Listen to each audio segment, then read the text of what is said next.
I accidentally dated my partner's ex-best friend. When I entered a new relationship, I was honest and told him everything. Now he insults me about my colorful past. I'm a 26-year-old woman, and I dipped into my savings to buy Mike, my 27-year-old boyfriend, a gaming console for his birthday yesterday. He knew he was getting the console because he had told me that it was the only thing he wanted since the new console was announced. He wouldn't stop talking about it. Every conversation seemed to circle back to the console, from the games he was excited to play to the new features he couldn't wait to try out. It was clear that this was more than just a gift, it was a dream come true for him. We've been together for 4 years, so the cost didn't matter to me. I saved up for months, carefully setting aside money from my paycheck because I wanted to see the look of pure joy on his face when he unwrapped it. That was until I found out what he really thinks of me. A bit of background: when I was 18, I got involved with Jake, a guy I met online. Jake was charming, funny, and we clicked instantly. Our online chats quickly turned into late-night phone calls, and soon after, we decided to meet in person. Those 3 months with Jake were fun and exciting, but our relationship fizzled out as quickly as it began. We realized we wanted different things and decided to end things amicably. Shortly after, I moved on with Adam, a guy from work. Adam was different from Jake, more mature, more grounded. We started off as friends, bonding over shared projects and office jokes. One thing led to another, and before I knew it, we were dating. Our relationship was steady and comfortable, and for a while, it seemed perfect. But a couple of months into our relationship, I discovered that Jake and Adam were actually very close friends. They had grown up together, shared countless memories, and were practically inseparable. I hadn't known Jake long enough to meet his friend group, so I had no idea. The realization hit me hard. I felt guilty, embarrassed, and a bit betrayed by the universe for putting me in such an awkward situation. After finding out, I took some time off dating to reflect and heal. I needed to clear my head and figure out what I wanted in a relationship. It was a confusing period, but it gave me a chance to grow and learn from my past mistakes. 2 years later, I met my current boyfriend, Mike. Meeting Mike felt like a fresh start. He was kind, understanding, and we had an instant connection.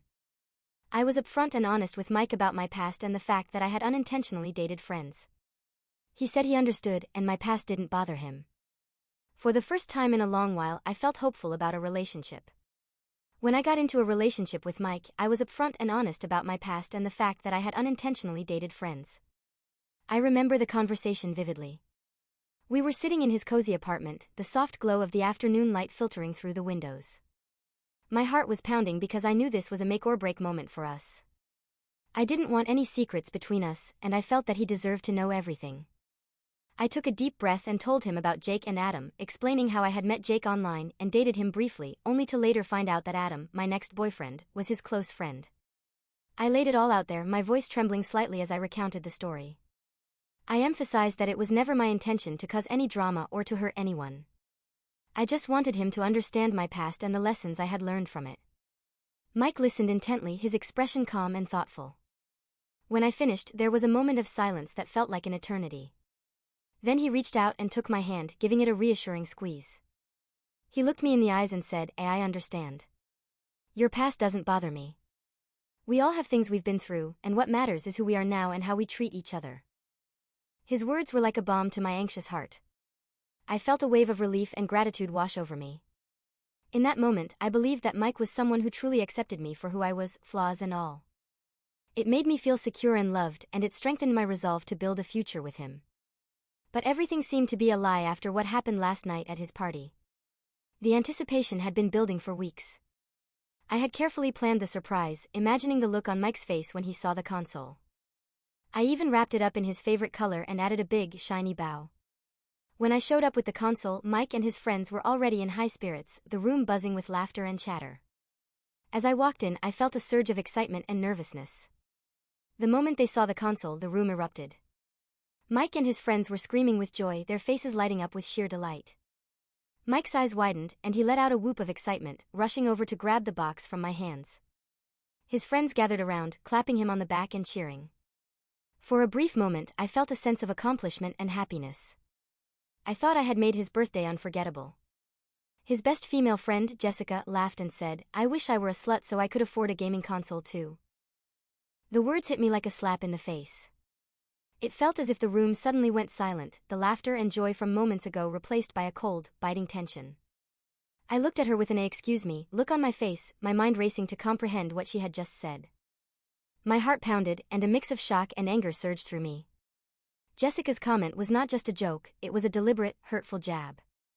She stood there with a smug smile, clearly enjoying the discomfort she had caused. The audacity of her words left me speechless for a moment.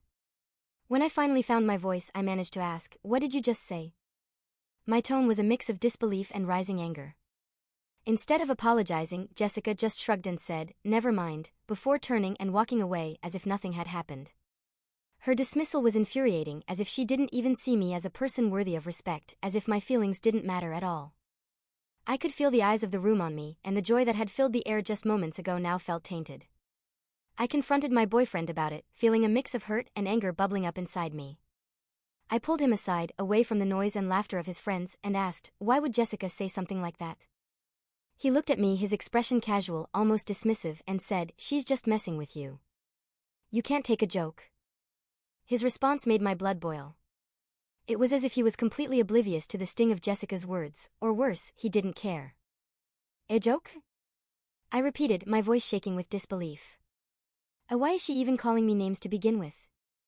I pushed further, needing to understand why someone who was supposedly his friend felt comfortable insulting me so casually. He sighed, as if I was being unreasonable, and said, "Well, everyone knows you were a slut before you met me." His words were like a punch to the gut. My heart sank as the realization hit me. This wasn't just Jessica's cruel comment, it was something deeper, something he apparently believed too. I asked him to explain how I was a slut before him, and he said, "You know, messing around with best friends." His words cut deep, and I felt a lump form in my throat. I had been honest with him about my past, thinking it was something we had moved past together. Hearing him casually throw it back in my face was like reliving that painful chapter all over again. He then patted me on the shoulder, a gesture that felt condescending rather than comforting. "It's okay," he continued, as if he was doing me a favor, "you're not who you were back then. If I could get over your colorful past and slut mentality to give you a chance, then you could get over Jessica's comments and give her another chance." His words were a twisted attempt at justification, and they made me feel small and unworthy. The way he framed it, as though he had graciously overlooked my supposed flaws, was both patronizing and hurtful. It became painfully clear that he didn't truly respect or value me, despite the facade of understanding he had maintained for years. I didn't say anything, my mind was racing, but I felt strangely calm. Words failed me, there was nothing left to say that could express the betrayal and hurt I was feeling. I just got up, my movements slow and deliberate, as if in a daze. I walked over to the gift table, my eyes fixed on the console that had once symbolized my love and effort. The room fell silent as I reached for the console, everyone's eyes on me, but I didn't care. My heart was pounding in my chest, a mix of anger and heartbreak propelling me forward. I picked up the console, feeling its weight in my hands. It no longer felt like a gift of joy but a reminder of the disrespect I had just endured. Without looking back, I walked out of the room, the sounds of the party fading behind me, replaced by the thudding of my own footsteps and the rush of blood in my ears. As I stepped outside, the cool night air hit my face, bringing with it a sense of finality. I didn't stop until I reached my car. I placed the console on the passenger seat and sat behind the wheel, my hands gripping the steering wheel as I fought back tears. He was pissed. I could almost feel his fury radiating through the phone as it buzzed incessantly in my pocket. He literally called me like 20 times, each call more insistent than the last, but I didn't care. My heart felt heavy with the weight of his betrayal and the harsh words he had spoken. Every time his name flashed on the screen, it was a painful reminder of how little he thought of me. I was so hurt that I couldn't bear to look at the console anymore. The thought of it sitting in my apartment, a symbol of a love that felt shattered, was too much to bear. So I took the bow off and drove straight back to the store I got it from. The drive was a blur of angry tears and a knot of determination in my chest. I walked into the store clutching the console like it was a burden I needed to shed. The store clerk greeted me with a polite smile, which faltered slightly when they saw my tear-streaked face. I explained that I needed to return the console, and they asked no questions. They could probably sense that this wasn't just a simple return. They happily refunded it, and for a moment I felt a small sense of relief. It wasn't just about getting my money back, it was about reclaiming my dignity and taking a stand against the disrespect I had endured. I thought that was done, but Mike and all his friends, including Jessica, were relentless. My phone kept lighting up with notifications, each message more hurtful than the last. They were berating me for being petty, accusing me of overreacting and ruining Mike's birthday. Every time I looked at my phone, I saw a barrage of texts and missed calls, each one a reminder of their collective disdain. Mike's friends, whom I had thought were my friends too, were quick to jump to his defense. Jessica was particularly vocal, her messages dripping with condescension. "You're so immature," she wrote. All this over a joke? Grow up." The others chimed in, echoing her sentiments, making me feel like I was the villain in this story.